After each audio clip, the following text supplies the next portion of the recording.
Hello and welcome to this episode of Navigating the Waters, where I'm delighted to be joined again by our fabulous host, Stephanie Mckinney, who is also co-founder and CEO of River VC. Stephanie, welcome. Thank you. Thank you again for joining us as we're navigating the waters of what a startup does and how you can be a good investor and how to do your due diligence. So thank you again for joining us. Oh, no, I love being here because I'm learning so much. And today's episode I'm really excited about because I have to admit to being really confused. So there's so many, we're talking Payrounds today, aren't we? And you hear all these terms bandied around like pre-seed, seed, Series A, proof of concept. And you're like, is there a map somewhere that tells us which one comes where and how we work out where we are and where we should be going to so that we are setting ourselves up for success? So I'm here, notepad at the ready, to kind of find out from you a little bit more about them and how we navigate our way to finding the right one for us. So I don't know where's best to start. Well, to be fair, there is a map, but it's a guideline. Everyone's path is different. Everyone's path may have, they may jump from seed to Series B. It all depends, but there is a very good structure that goes from pre-seed to seed to maybe some crowdfunding mixed in with your Series A. So it's like everyone's path is different, everyone's journey is different, everyone's company is different, unique, and in doing so you have different rounds. But typically the round needs to be enough to get you to the next round. You need to do all the math, you need to do all the concepts of how can we make sure that we get everything done, everyone gets paid, and we still can be able to follow through to the next round. It's not about, okay, we need $500,000 to build this app, that's what we're going to raise. It's how can you stabilize your company until you get more funding. And a lot of people don't tend to think about it in that sense because they want to go back to building the concept, to building your minimal viable product, to actually working hands-on instead of doing a lot of fundraising, which is sometimes you can pass it off to other people, but most of the time people want to see your face and see who you are and what your company stands for. So it is a loose structure with your pre-seed being about $500,000, mostly from family and friends. You don't have your tangible product, but there's so many things that you can do besides, spending $50K on an app. You can go out there and talk to people. Building your customer, demographic can be instrumental in finding out who you need to target, who you need to spend the money on, what questions do you need to ask them, how can you make it better without it even being viable yet. So your pre-seed is more to, make your idea sound.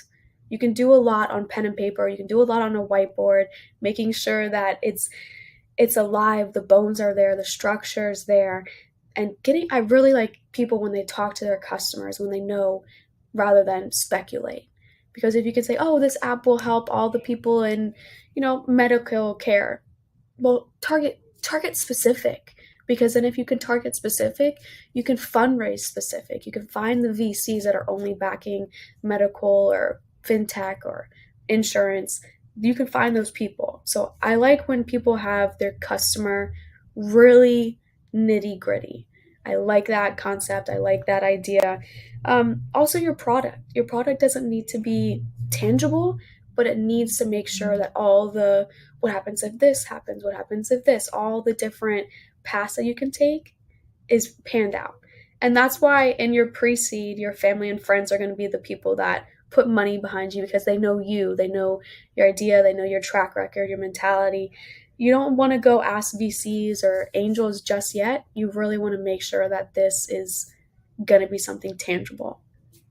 I love that. So it really is about almost checking your hypotheses. So going out and testing that with the people that you think are going to be the ones that would buy it. So getting their feedback and if I'm having done this for like big organizations, one of the things I used to recommend to people is don't just target the people that have said yes in the past, target the people that have said no. Understand why they said no and what might need to change if you wanted to be able to appeal to that part of the market, and really think about that, the customer problem and the customer journey, so that you can actually really bring that to life, because that is also really helpful. So I love your point around really getting to that nitty gritty, and also invaluable advice about thinking about how much money you need to get to the next round. So you've talked previously to us, haven't you, about knowing what your burn rate is. And I guess that's something that's really important when you're going through the funding, is to be thinking about what your burn rate is and will be in between each of those series points. Would that be fair? Yeah, a lot of people want to see about 12 to 18 months, where if you don't get any more funding after that point, you can still float the product, you can still have the team, you can still generate something. But being able to do your scientific method, form the hypothesis, ask the questions, really make sure all the variables are lined up, is what your pre-seed is for. Perfect. Because it is that, I guess, helping shape that minimum viable product, isn't it? Because you want to make sure that you are creating something that is going to allow you to test whether or not it did or didn't do what you thought it was going to. So testing that idea before, to your point, not rushing straight in to go, like, we're going to spend 50 grand or 100 grand on building an app. Do the work first, to like the user cases and things like that, to go, what would it need to do, and how does that fit with the client? Is that kind of a good use of that pre-seed sort of funding? Exactly. And if you talk to the client, they may have different ideas. They may say, well, we don't need an app that does that. We really need an app that looks like this, or we really need a product that helps us in this way. Or, like in Uber's case, they had taxis, they had it out there, but they were like, how can we make this a little bit better? How can we make sure that we're getting people from point A to point B in the most safe possible? So they went out to their customers, they talked to people, they were able to gauge what they needed, which is why they also became so successful. They didn't say, okay, people need to change from doing taxis to doing it through this. Their customers wanted what they have because they were a part of creating it. I love that. It's a little bit like Steve Jobs, isn't it? He went and created the thing that we wanted, that we didn't know we wanted until we'd got it. But because he'd gone and spoken to lots of people and kind of understood what challenge it was that we were trying to achieve. And I think it's one of the things that I used to talk to people about when we think about sales and what have you, is understanding first if you're a needs or wants based product. So if I need a pen, then any pen will do because I need it. If I want a Mont Blanc, it's because I want the experience. So trying to sell me the benefits of the fact that it's got ink in it is probably not going to really get that across the line. So I think it's also useful, isn't it, to understand whether or not you are solving a problem or meeting a desire, and then appealing to that. Would that be fair? Yeah, absolutely. I think especially when it's an idea in your head, getting it out there, laying it out, making sure that you know if it's a need or a want, and then figuring out how to deploy it, figuring out what kind of customer you're going to have, who they are, what they look like, what they do on a daily basis, building that out, making sure that it's tangible to someone who hasn't seen it. I'm always, advocating going out there and telling people what they do, what you want to do with this, and seeing if it makes sense to them, because it's your baby. You've been in control of it since day one. And if they're like, I have no idea what you're talking about, there's no way you're going to raise money. There's no way you're going to make that product successful without going out there, seeing if it's a need or a want, seeing if people need it, want it, what they're going to do with it, what would make them better, the UI, the UX situation for an app, the specifics is needing to be panned out before you can even go out there and say, I have an idea, let's raise money. So, and is it important when you're going through that stage to also look to prove yourself wrong as much as prove yourself right? So, as part of that research piece, rather than just looking for everything that says, yep, you're right, you're on the happy path, looking for all those things that go, you might need to tweak that, you might need to tailor it, or actually that doesn't make sense to the audience that you thought it did. So either you need to articulate it in a different way, or you need to amend what it was you were looking to do. Yeah. Positive or negative feedback is still feedback. And don't just go out there the people that are going to, toot your horn. Go out there the people that are going to be skeptical, the people that are out there and challenge you, because they're going to the ones that are going to make you successful.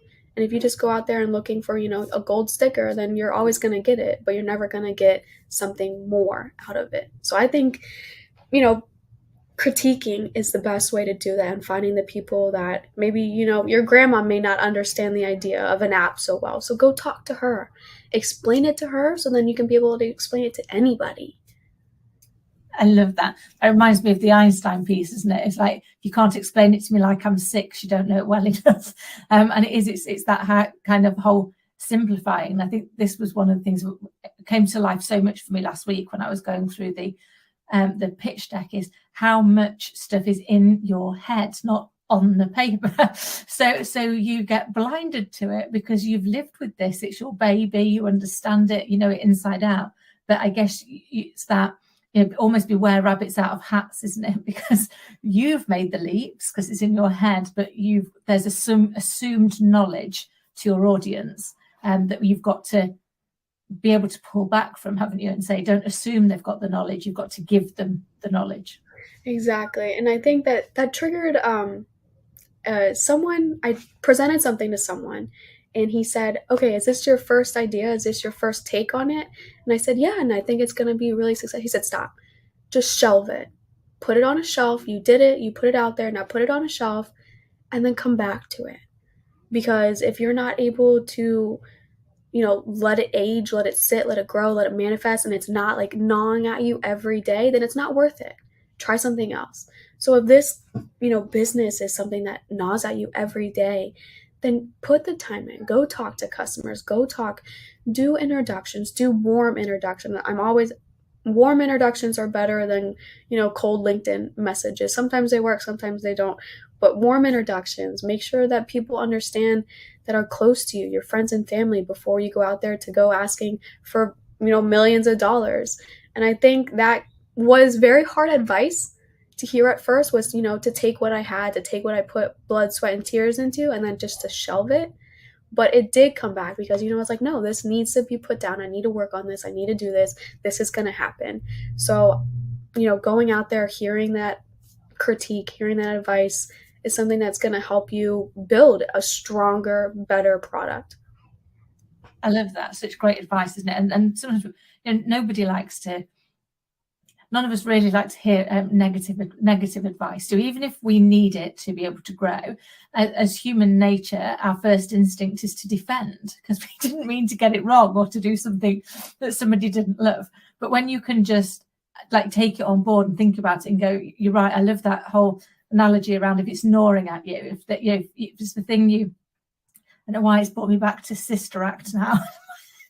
When she says in that part, if you wake up in the morning and the first thing you think about is singing, then you're a singer. And it's that part, isn't it? If the first thing you wake up in the morning and think about is your business idea, then actually you should pursue it. You should go and knock on all the doors, get all the critique, learn from it, develop it, but keep moving forward, because that's going to be how you make the breakthrough, isn't it? Exactly. And keep moving forward. It's going to be hard. It's going to be sticky. There's going to be advice out there that's not going to be helpful. There's going to be people that want to take your money rather than actually help you. So, finding a community, we talked about it, finding the people that you can trust, finding the people that are going to give you the feedback is really important, especially early on in your pre-seed to now we're moving on to seed, is where you build that momentum, you build that product, you show them what you can do, you take your family's hard-earned money. It's hard to take money from family, from friends. It's really hard. And it's even harder to say I wasn't successful. So being able to make that momentum, to make that minimal viable product, to show them, and then to be able to show angel investors and other people and say, hey, I've done the work. These customers need X, Y, and Z done, and I've done it, and here it is. Now we need to take it to the next stage. So remember, every round that you do needs to bring you to the next stage. It's not so you can build this, it's so you can build this and follow through to the next fundraising to ultimately be successful in whatever exit, whatever IPO, whatever you want to hold it, whatever your exit will be.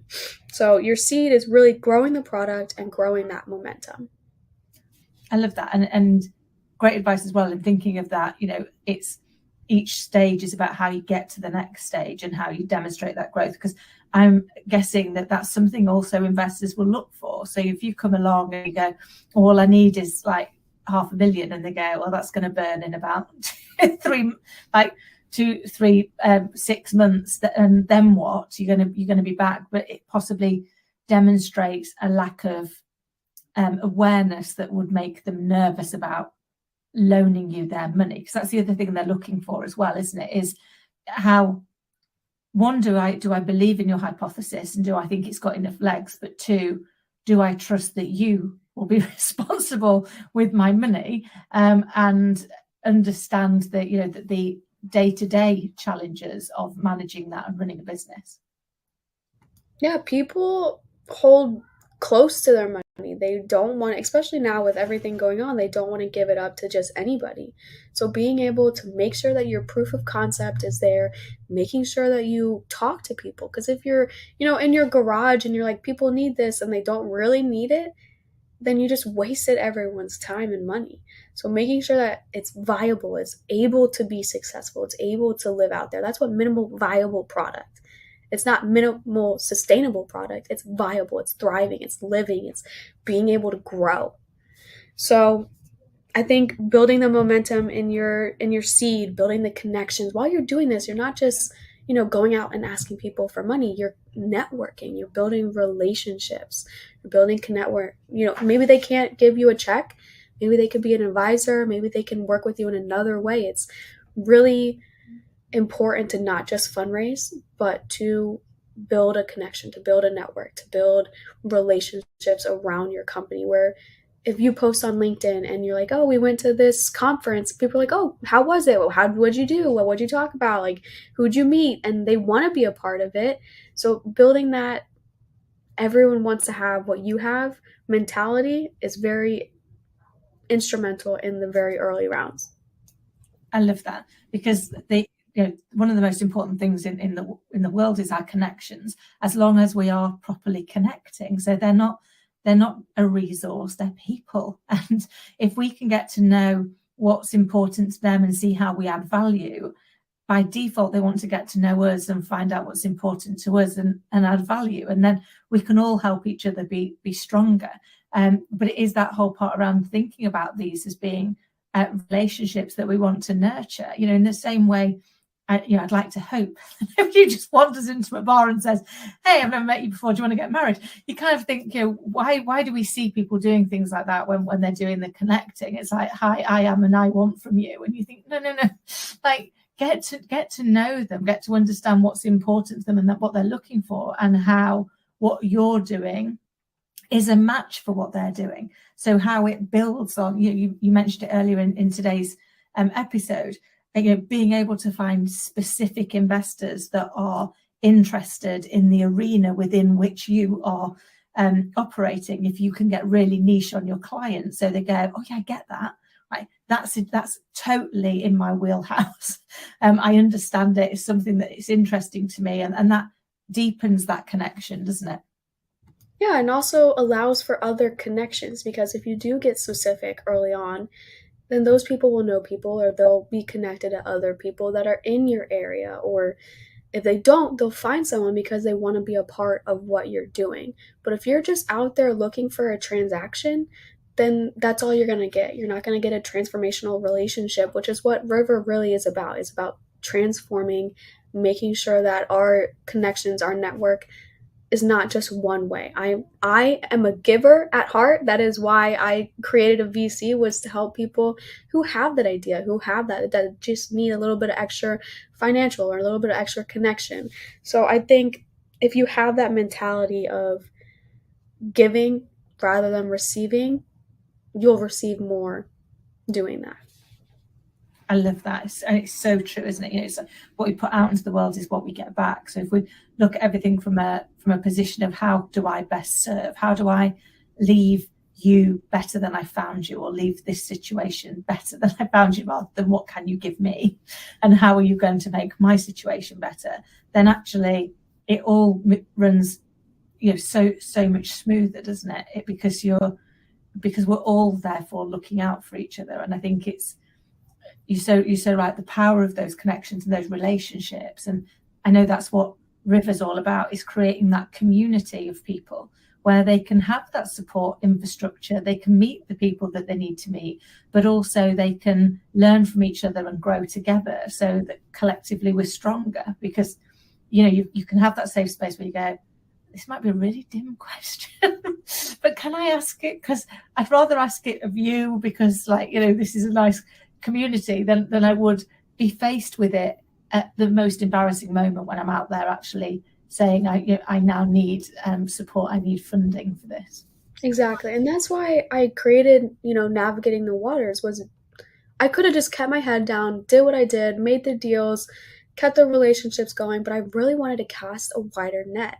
I wanted to help people, even if it's like 2 people. I wanted to make sure that those 2 people had the tools, asked the questions, were in a community that was inclusive and, vulnerable, where you can ask those questions and not feel like you are being shunned. But I created that Navigating the Waters community with that intent, was to help other people. So I hope this has helped other people. I know the structure of fundraising rounds is hard. It's different for everybody, but it usually goes pre-seed, which is what we talked about, building that idea, that product, talking to your potential customers. And then you have your seed, where you're really trying to make sure that you have momentum, you're growing the product. And then sometimes there's a limbo of, okay, we had enough money and now we're kind of just stagnant and we don't know where to go from here. And a lot of companies get in that limbo, and the only way to get out is to ask for help, is to reach out, is to maybe do some crowdfunding to be able to bridge you to the next round. But the next round, in a traditional sense, would be a Series A. And that is when you're getting your traction, your growth, your team. That's when you're having more of we had the product, this is what we did, and here are the statistics behind it. Here's why it's going to be instrumental in the medical field, for example. So the Series A is more of your VCs, more of your bigger money, more of the people that a leading partner would take on the due diligence process, making sure that everyone else is good, you're good, your team's good. So the Series A is when you have the team, you have the product. Now you're showing them your traction. You're showing them your product market fit. I love that. So it really is kind of that next part, isn't it? That proving point that says we've got, we've done these bits, we've done those stages, we're now building on it, and we're demonstrating growth, not just in the product and the business, but in ourselves and in our leadership and in our thinking process. Because I'm assuming as we continue to move through these, there's also the evolution of what you're doing and the potential for the what next. We know we've all probably been through it in the last 3 years, that need to always be future thinking in case you have to pivot in a way that you've not expected before. Is that something that investors are looking for? Yeah, they're looking for being able to prove your concept, to make sure that what you've done is tangible. You've talked to the people, you put it out there in their hands, and it's coming back with successful results or positive feedback. Negative, I don't think there's anything called negative feedback. It's just how you take it. But receiving that feedback and making sure that that product is able to be sustainable, able to be viable. I love that. And it's going back, isn't it? I work for lots of big companies who, in my opinion, used to make a bit of a mistake where, every year they would talk about how we're going to go and sell this product to the customers that had already got it. And you're like, not being funny, that's like saying I've got a really nice red jacket that I bought last year and you want me to buy the same one this year, but you've changed the buttons. I'm probably not going to buy it. Last year's works perfectly. What you probably need to do is go to all the people who didn't buy it and say, what do I need to do to make that jacket something that you want to buy? Because if not, if we can't sell to new customers, we've got shelf life, haven't we, on our growth and our ultimate proposition. Exactly. I mean, being able to have that to go back to make sure that you're correcting the product, you're making sure that it's sustainable. Like you said, if the red jacket is the same, why would I buy it from you? Why would I buy it again? But that's the structure. Sometimes you can exit off of your Series A. Sometimes you continue now down the alphabet. It takes a little bit longer for you to get to where you need to go. It also varies if you're in different startups. So if you're like in a SaaS company, there's different requirements to be in your Series A. You have to have so much ARR, annual revenue. Um, sorry, my mind was just blanked. It was ARR is annual reoccurring revenue. So that is how much you're making, how much you're also taking in, how much you're paying other people, how much your product, how much you're paying for your Facebook ad. All that is combined in your ARR and can be broken down into monthly reoccurring revenue. But then you just go from your Series A to Series B. You could do some crowdfunding. If you have a good VC that's willing to put in a couple hundred, a couple million, and you just need a little bit more, you can go into crowdfunding. There's WeFunder, there's Crunchbase, there's crowdfunding. There's different sites that you could go on to do that. But I think about it like this. You ask your mom for a toy, right? You're a little kid, you ask your mom for a toy. She says, okay, here you go. You open the box, you get it, you open it. There's all these different, sticks and screws, and you have to do this, and you're trying to build it, and then you finally build it. And you're like, yes, I built this chair. This is what I wanted. This is a toy that I wanted. And then you show other people, you're like, hey, this chair works. Come sit on it. Come try it. That is how I kind of picture funding rounds. Your pre-seed is where you ask your mom for the money to, Mom, I really want this Barbie chair. Can I please get it?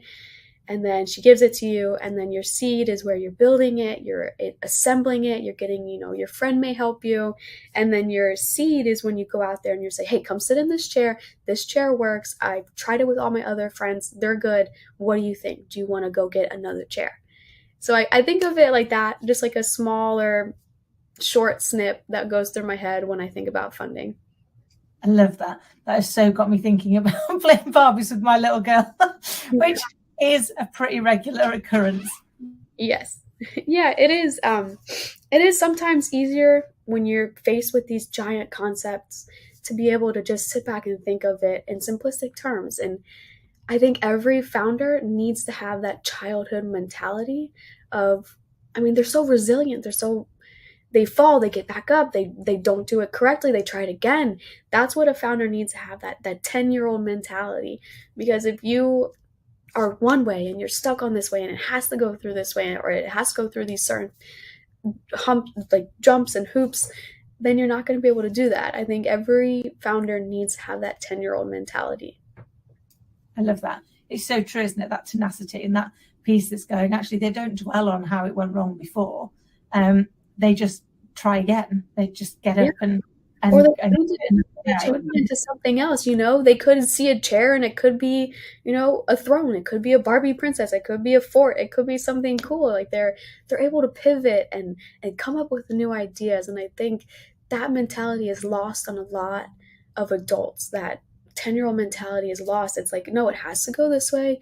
We have to do our pre-seed. We have to do our seed. We have to do Series A, B. Like, no, it's structured different. Every company is different. Every chair is different for people. I love that. Really is about believing in the art of the possible, isn't it? And instead of going, somebody's told me that this is a chair, going, well, I wonder what I think I could make it to be instead. And that almost that changing that label that we've got in our head to enable us to open our minds, isn't it? To the art of the possible and what next and how could we make this different. I love it. It has been insightful as always.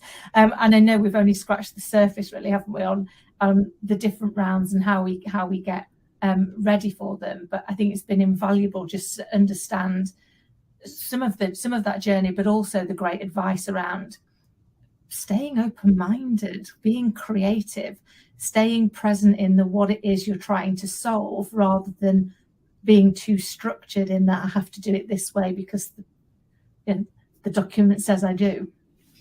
Yeah, I think that is lost on a lot, and the people that are able to see that, to pivot, to ask questions, to come on to things like this and ask questions and get advice and get feedback, I think that is going to make you successful as an entrepreneur. I love it. I completely agree. Stephanie, it's been an absolute delight as always, and you are so gracious with sharing your knowledge, your experience, your thoughts to help people like me and others out there to really understand kind of how to take away some of the fear of the unknown, because I think that's part of the challenge, isn't it? Is you hear these terms and you don't really know what they are, and none of us want to be stupid or appear stupid. So I think having something like this, having this space, allows you to get that knowledge in a safe and comfortable environment. But I know also we're very keen, aren't we, to hear from other founders, other investors, other entrepreneurs who are willing to come and share with us their journey, their thoughts, their advice, so that as a community we can all grow. Exactly. And if anyone's out there that's listening, that has advice, that wants to contact us to be on the show or ask a question, please do so. I'm always open. Like my email's always open. Please feel free to contact us. But I want to make sure that we got the structure of the funding rounds, really secure before we went on to more details of price rounds. We went over convertible instruments. So I want to make sure we have more of the bones so we can build on the meat later on. I love it. Really helpful, because then it helps us really understand that wider picture, doesn't it? Thank you again so much. It's been a joy. Yes, thank you for coming. Thank you everyone for listening, and I'll tune in.